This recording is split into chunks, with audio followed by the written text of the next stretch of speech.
ஆசிரியர்கள் அனைவருக்கும் வணக்கம். பிஜிடிஆர்பி 2025-26க்கான போட்டித் தேர்விற்கு தயாராகி கொண்டிருக்கும் அனைத்து ஆசிரியர்களுக்கும் வணக்கம். இந்த பதிவு எதுக்கு அப்படின்னாக்கா, தமிழ் எலிஜிபிள் லிஸ்ட்டை பொறுத்த அளவுக்கு நம்மளுக்கு கேட்கக்கூடிய வினாக்கள் பார்த்தீங்கன்னாக்கா டோட்டலாக 30.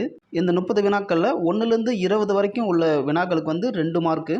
அதே போல் 21லேருந்து 30 வரைக்கும் உள்ள கொஷின்ஸுக்கு வந்து 1 மார்க்கு. அப்போ பார்த்தீங்கன்னாக்கா இது வந்து ஒரு 40 மார்க்கும், இது ஒரு 10 மார்க்கும், டோட்டலாக வந்து 50 மார்க்கு.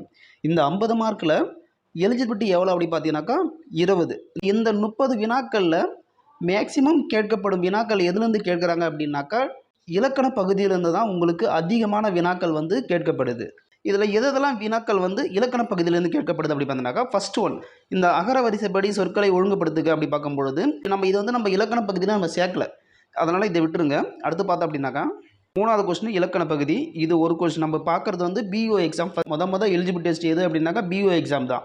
7வது கொஸ்டின் இது இலக்கணம் 2. அடுத்தது 8வது கொஸ்டின் பார்த்தீங்கன்னாக்கா இதுவும் இலக்கணம் 3.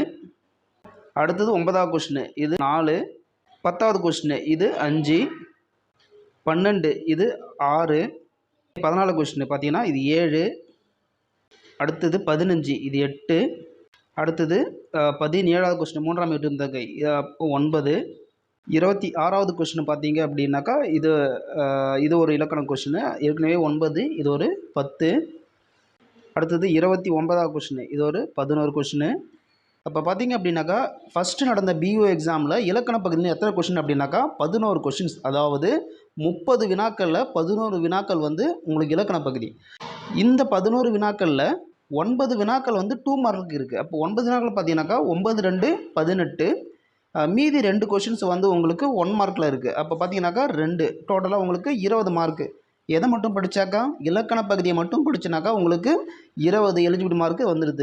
அடுத்தது இது வந்து யூஜிடிஆர்பி 2வது நடந்த டிஆர்பி நடந்த எலிஜிபிலிட்டி டெஸ்ட். இது ஃபஸ்ட்டு கொஸ்டின் பாருங்கள், பகுபத உறுப்பிலக்கணம். இது ஒரு ஃபஸ்ட்டு கொஸ்டின், இது 1. அடுத்தது புணர்ச்சி விதி 2. 4வது கொஸ்டின் 3. 4. 7வது கொஸ்டின் 5. அடுத்தது 8வது கொஸ்டின் இது 6. 11வது கொஸ்டின் 7. 14வது கொஸ்டின் 8. 15வது கொஸ்டின் 9. 17வது கொஸ்டின் பார்த்தீங்கன்னாக்கா 10. இந்த 10 கொஸ்டினுமே எல்லாம் வந்து 2 மார்க்கில் வருது. 30வது கொஸ்டின் இது வந்து ஒரு இலக்கண கொஸ்டின். அப்போ டோட்டலாக பார்த்தீங்கன்னா 11 கொஸ்டின். அப்போ இந்த கொஸ்டின்லையும் அதே போல் பியூவில் எப்படி 11 கொஸ்டின் கேட்டாங்களோ அதே போல் யூஜி டிஆர்பிலையும் உங்களுக்கு 11 கொஸ்டின் கேட்டிருக்காங்க. அந்த 11 கொஸ்டினில் 10 கொஸ்டின் வந்து 2 மார்க்கு, ஒரே ஒரு கொஸ்டின் வந்து 1 மார்க். அப்போ பார்த்தீங்கன்னாக்கா இதில் வந்து ஒரு 20 மார்க் வரும். அடுத்து பார்த்தோம் அப்படின்னாக்கா அதாவது இடைநிலை ஆசிரியருக்கான கொஸ்டின் பேப்பர். அது 2வது கொஸ்டின் பாருங்கள், இது ஒரு இலக்கண கேள்வி 1. 5வது கொஸ்டின் பாருங்கள், இது ஒரு இலக்கண கொஸ்டின் 2வது கொஸ்டின் சி. அடுத்தது 6வது கொஸ்டின் பாருங்கள், இது ஒரு இலக்கணம் 3. 9வது கொஸ்டின் பாருங்கள், இது ஒரு இலக்கண கொஸ்டின் 4. 13வது கொஸ்டின் பிரித்து எழுதுக, இது வந்து ஒரு இலக்கண கொஸ்டின் 5. அடுத்தது 14வது கொஸ்டின் அதாவது தொகைநிலை தொடர், இது பார்த்தீங்கன்னாக்கா 6. அடுத்தது 15வது கொஸ்டின் இது ஒரு இலக்கண கொஸ்டின் 7. சந்திப்பிழையற்ற வாக்கியம் இது ஒரு இலக்கண கொஸ்டின் 8. 18வது கொஸ்டின் பார்த்தீங்கன்னாக்கா இதுவும் இலக்கண கொஸ்டின் 9. சொல் பொருள் இதுவும் இலக்கணத்தில் வரும், பட் இருந்தாலும் இதையும் நம்ம சேர்க்கலை. அடுத்து பார்ப்போம். அடுத்து பார்த்தீங்கன்னாக்கா கேட்ட பாடல் இச்சொல் என்ன தொடரையும் சேர்க்குது, இது ஒரு இலக்கண கொஸ்டின். அப்போ பார்த்தீங்கன்னாக்கா 10 கொஸ்டின் இது வரைக்கும் முடியுது. அப்போ இந்த இடைநிலை ஆசிரியர் கொஸ்டின் பேப்பர்லையும் பார்த்தாலும் உங்களுக்கு எத்தனை கொஸ்டின் கேட்டிருக்காங்க அப்படின்னாக்கா 10 கொஸ்டின் வந்து இலக்கண பகுதியிலேருந்து இருக்குது. அதாவது டிஆர்பி தமிழ் எலிஜிபிலிட்டி பொறுத்த அளவுக்கு மேக்ஸிமம் கொஸ்டின் எதில் வருது அப்படின்னாக்கா இலக்கண பகுதியிலேருந்து வருது.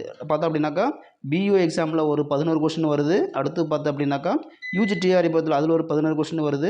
எஸ்ஜிடி அதில் பார்த்தீங்கன்னாக்கா அதில் ஒரு 10 கொஸ்டின் இருக்குது. அப்போ 30 கொஸ்டினில் மேக்ஸிமம் கொஸ்டின் எதுலேருந்து கேட்கப்படுது அப்படின்னாக்கா இலக்கண பகுதியிலேருந்து கேட்கப்படுது.